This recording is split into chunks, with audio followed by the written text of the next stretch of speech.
When folding the boom tips, use the left two switches, full stick forward.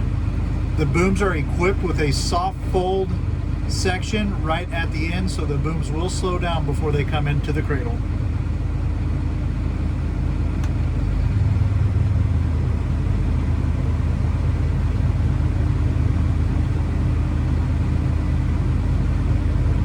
Once the booms are fully in, set the booms down into the cradle. Move to your boom tips, the two right outside switches.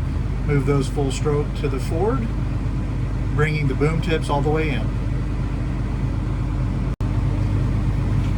Unfolding the Massey sprayer is straightforward. You always want to start with the boom tips first. Two outside levers, pull those back to you. Those will unfold the boom tips.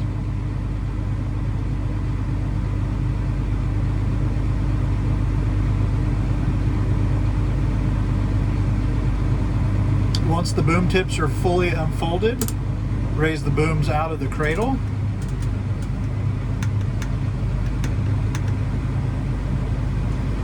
Then using the two left switches, pull those back and unfold the booms completely.